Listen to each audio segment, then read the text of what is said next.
সাল্লাম বলছেন একটি শরবত পান করানো হবে, তার নাম সালসাবিল। একবার পান করলে আর কোনোদিন পিপাসা লাগবে না। দুধের থেকেও সাদা, মধুর থেকেও মিষ্টি, অপরূপ তার টেস্ট, যে টেস্ট মানুষ কোনোদিন এর আগে ভোগ করেনি। এর নাম জান্নাত। জান্নাত মানে আল্লাহ নবী সাল্লাল্লাহু আলাইহি ওয়াসাল্লামের বিবি আম্মা জান আয়েশা সিদ্দিকা রাদিয়াল্লাহু তাআলা আনহা আল্লাহর নবীকে বলছেন, আল্লাহর নবী আপনি তো বলেন এতিমদের জন্য দান করলে জান্নাতে গাছ পাওয়া যায়, জান্নাতের খাজুর গাছ পাওয়া যায়, জান্নাতে গাছ পাওয়া যায়। আল্লাহর নবী আপনি বলুন জান্নাতের গাছগুলো কত বড়।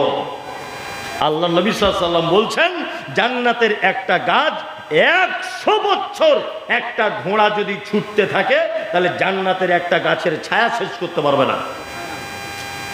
না সুবহানাল্লাহ কালকে বলবেন যদি টাইম না থাকে, না আজকে বলতে হবে না, থাক কাল সকাল